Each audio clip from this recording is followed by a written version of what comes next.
Hello guys, last video में हमने पढ़ा था कि रासायनिक अभिक्रियाएं क्या होती हैं। आज के वीडियो में हम समझेंगे रासायनिक समीकरण क्या होते हैं, यानी कि रासायनिक अभिक्रियाओं को हम रासायनिक समीकरण के रूप में कैसे लिखते हैं या फिर रासायनिक समीकरण में लिखने की उनकी आवश्यकता क्यों पड़ी। अब जैसे कि हम देखते हैं कि कोई भी रासायनिक अभिक्रिया है, उसका जब हम विवरण करते हैं तो वो क्या होता है, वो हमारा विवरण बहुत लंबा होता है। ठीक है, तो उस विवरण को जैसे कि हम एक उदाहरण से समझते हैं। जब ऑक्सीजन की उपस्थिति में मैग्नीशियम रिबन का दहन होता है तो और यह मैग्नीशियम ऑक्साइड में परिवर्तित हो जाता है। अर्थात ये जो है ये रासायनिक अभिक्रिया का एक बहुत लंबा विवरण है। अब इसको हम संक्षिप्त रूप में कैसे लिख सकते हैं? संक्षिप्त रूप में लिखेंगे तो क्या कहेंगे, मैग्नीशियम प्लस ऑक्सीजन, यानी कि मैग्नीशियम ऑक्सीजन के साथ क्रिया कर रहा है और वो क्या बना रहा है, हमारा मैग्नीशियम ऑक्साइड बना रहा है। तो ये जो पूरी है जो रिएक्शन हो गई, हमारी जो रासायनिक अभिक्रिया हो गई, इसको हमने एक शब्द के रूप में लिख दिया है। तो ये एक संक्षिप्त रूप में हमारे सामने आ गई है। ठीक है, तो रासायनिक समीकरण को लिखने की यही आवश्यकता थी कि हम उसको संक्षिप्त रूप में लिख सकें और उसको और अधिक उपयोगी बना सकें। अब जो पदार्थ हमारे जिन पदार्थों में हमारा रासायनिक परिवर्तन हो रहा है या फिर जो हमारे रासायनिक अभिक्रिया में भाग ले रहे हैं, उन पदार्थों को हम अभिकारक बोलेंगे। उनको हम लेफ्ट हैंड साइड में लिखते हैं। और जो पदार्थ हमारे रासायनिक अभिक्रिया से जो नए पदार्थ बनते हैं, नए पदार्थ बन रहे हैं, उनको हम क्या बोलते हैं, उत्पाद बोलते हैं या प्रोडक्ट बोलते हैं। और उनको हम क्या राइट हैंड साइड में लिखते हैं, यानी कि जो तीर का निशान है इसके लेफ्ट हैंड साइड में तो हम अभिकारक लिखते हैं जिनमें रासायनिक परिवर्तन हो रहा है, उनको लिखते हैं। और जो तीर का निशान है उसके राइट हैंड साइड में हम उत्पाद या प्रोडक्ट को लिखते हैं। अब हम देखते हैं कि रासायनिक जो इस शब्द समीकरण के रूप में हमने कोई भी रासायनिक अभिक्रिया है उसके विवरण को लिखा था, क्या हम उसको और भी संक्षिप्त रूप में लिख सकते हैं? जी हाँ, हम उसको और भी संक्षिप्त रूप में लिख सकते हैं। और उस संक्षिप्त रूप को हम क्या बोलते हैं, रासायनिक सूत्र बोलते हैं। और रासायनिक सूत्र जैसे जो ऊपर हमने शब्द समीकरण लिखा था उसको हम कैसे लिख सकते हैं, मैग्नीशियम हमारा रिएक्शन कर रहा है ऑक्सीजन के साथ और बना रहा है क्या, मैग्नीशियम ऑक्साइड।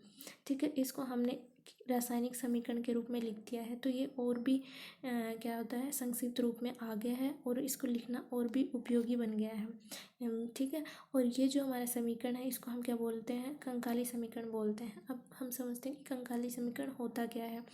तो हम देखते हैं कि कंकाली समीकरण क्या होता है। कंकाली समीकरण वो होता है जो असंतुलित रासायनिक समीकरण हो। असंतुलित रासायनिक समीकरण का मतलब क्या हुआ, इसका मतलब ये हुआ जो हमारा तीर का निशान है उसके दाईं और बाईं ओर तत्वों के जो परमाणु की संख्या है वो उसका बराबर न होना अर्थात क्या हुआ, समीकरण है उसके दोनों तरफ द्रव्यमान का बराबर नहीं होना, मतलब दोनों तरफ परमाणु की संख्या है वो बराबर नहीं है। तो वैसा समीकरण क्या कहलाएगा, असंतुलित रासायनिक समीकरण कहलाएगा। और उसी को हम क्या बोलेंगे, कंकाली रासायनिक समीकरण बोलेंगे।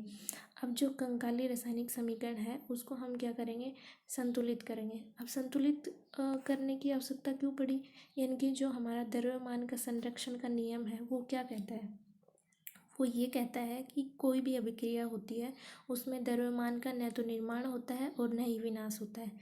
मतलब क्या हुआ, मतलब ये हुआ कि जो रासायनिक अभिक्रिया है उससे पहले तत्वों की परमाणु संख्या और बाद में तत्वों की परमाणु की संख्या क्या होती है, बराबर होती है। यही हमारे द्रव्यमान का संरक्षण का नियम कहता है। इनकी रासायनिक अभिक्रिया से पहले और बाद में जो रासायनिक तत्वों के परमाणु हैं उनकी संख्या बराबर होती है। इसीलिए हम कोई भी रासायनिक समीकरण होता है हमारा उसको हम संतुलित करते हैं। ठीक है, अब हम रासायनिक समीकरण को संतुलित करना सीखते हैं।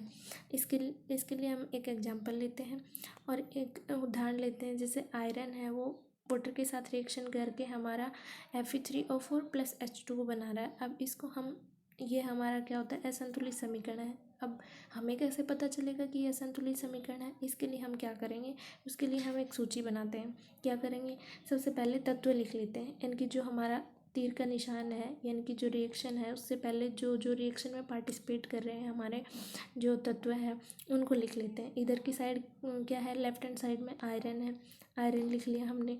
फिर हाइड्रोजन है, हाइड्रोजन लिख लिया, और ऑक्सीजन है, ऑक्सीजन लिख लिया। बस सिर्फ 3 तत्व हैं, इन तीनों को लिख लिए। अब देखेंगे जो हमारा लेफ्ट हैंड साइड यानी कि जो अभिकारक साइड है इनमें इनके तत्वों की परमाणु की संख्या क्या है। जैसे आयरन है, ये हमारा 1 है, एक ही परमाणु है, इसका 1 लिख लिया। अब जो हमारा हाइड्रोजन है यहाँ पे 2 है, H2 यानी कि हाइड्रोजन के 2 परमाणु है, 2 लिख लिए। और ऑक्सीजन का कितना है, 1, तो ऑक्सीजन का 1 हमने लिख लिया। अब हम चलते हैं प्रोडक्ट साइड में यानी तीर के निशान के राइट हैंड साइड में। प्रोडक्ट साइड में आप देखते हैं कि आयरन क्या, Fe3 यानी कि 3 परमाणु की संख्या है। आप देखते हैं हाइड्रोजन कितने, H2 की फॉर्म में है इनकी 2 हाइड्रोजन है, 2 हाइड्रोजन लिख ली। और ऑक्सीजन कितने हैं हमारे, O4 यानी कि 4 हैं। अब देखते हैं कि जो हमारा राइट हैंड साइड और जो लेफ्ट हैंड साइड है इधर यहाँ पे जो हमारे परमाणु की संख्या है वो बराबर नहीं है। तो ये कैसा समीकरण हुआ, ये हमारा असंतुलित समीकरण हुआ। अब चलिए हम इस असंतुलित समीकरण को संतुलित करते हैं। और संतुलित करने के लिए हम सबसे पहले क्या करेंगे, कौन सा परमाणु लेंगे, जो यौगिक में हमारा सबसे ज़्यादा जिसमें अधिक परमाणु की संख्या है उसको सबसे पहले संतुलित करेंगे। अब जो हमारी रिएक्शन थी, रासायनिक समीकरण था, इसमें सबसे ज़्यादा परमाणु की संख्या किसकी है, O4 है यहाँ पे, मतलब ऑक्सीजन के परमाणु की संख्या सबसे ज़्यादा है। अब सबसे पहले हम इसको लिख देते हैं। प्रारंभ में हमारे ऑक्सीजन यानी कि जो हमारा लेफ्ट हैंड साइड में कितने ऑक्सीजन है, 1 है, H2 में 1 ऑक्सीजन लिख लिया हमने। और यहाँ अब हम प्रोडक्ट साइड में देख लेते हैं, यहाँ पे O4 है तो यहाँ पे 4 ऑक्सीजन लिख लिए। अब इधर 1 है, इधर 4 है। अब इन दोनों को बराबर करने के लिए क्या करेंगे, 1 को अगर 4 से मल्टीप्लाई कर दें तो 4 हो जाएंगे, और इधर भी 4, मतलब दोनों तरफ परमाणु की संख्या, ऑक्सीजन के परमाणु की संख्या बराबर हो जाएगी। तो H2 है, यहाँ पे एक परमाणु को 4 से हमने क्या कर दिया, मल्टीप्लाई कर दिया, इसको गुणा कर दिया, तो फिर यहाँ पे हमारे पास 4 H2O आ गया। अब हम देखेंगे नेक्स्ट, जैसे आयरन और हाइड्रोजन बच गए, इन दोनों परमाणु को संतुलित करना। अब जैसे हम पहले हाइड्रोजन का परमाणु है उसको संतुलित कर लेते हैं। अब हाइड्रोजन देखते हैं, इधर की साइड हमारे कितने हाइड्रोजन में 4H2O यानी कि 4 दूनी 8, इनकी 8 परमाणु हो गए, 8 परमाणु हो गए हाइड्रोजन के। और इधर जो प्रोडक्ट साइड में कितने हैं, 2 हैं, तो 2 लिख लिए। अब इधर 4 है, इधर 8 है, और इधर 2 है, तो 2 को 8 बनाने के लिए क्या करेंगे, 2 को अगर हम 4 से मल्टीप्लाई कर दें तो 8 हो जाएंगे। इधर लेफ्ट हैंड साइड और राइट हैंड साइड में दोनों 8 परमाणु हो जाएंगे, तो ये हमारा संतुलित हो जाएगा। तो यहाँ पे 4H2O यानी कि H2O को 4 से मल्टीप्लाई कर दिया हमने, ठीक है। अब हमारा हाइड्रोजन का परमाणु भी संतुलित हो चुका है। लास्ट में हमारा क्या बचता है, आयरन का परमाणु बचा है। अब हम इसको भी संतुलित कर लेते हैं। तो अब प्रारंभ में हमारे पास कितने आयरन हैं, Fe में सिर्फ 1 आयरन है, और जो हमारा उत्पाद साइड है Fe3O4 है, इनकी Fe3 है, इनकी 3 परमाणु है। तो 1 को 3 बनाने के लिए क्या करेंगे, इसको 3 से मल्टीप्लाई कर देते हैं, तो दोनों तरफ क्या है, 3 परमाणु हो गए हमारे। तो लास्ट में जो हमारा रासायनिक समीकरण बन के आता है वो क्या है, Fe3 4H2O, Fe3O4 4H2O, ये हमारा समीकरण तैयार हो गया। और इसको हम क्या बोलेंगे, संतुलित समीकरण बोलेंगे। और इस प्रकार जो भी रासायनिक समीकरण है उसको संतुलित करते हैं, तो कौन सी विधि है, ये हमारी हिट एंड ट्रायल विधि है। इसी विधि से हम और भी हमारी रासायनिक समीकरण है उसको संतुलित कर सकते हैं। तो आप भी इसको और अभिक्रिया है उसको लेकर संतुलित करने का प्रयास कीजिए और सीखते रहिए। Thank you.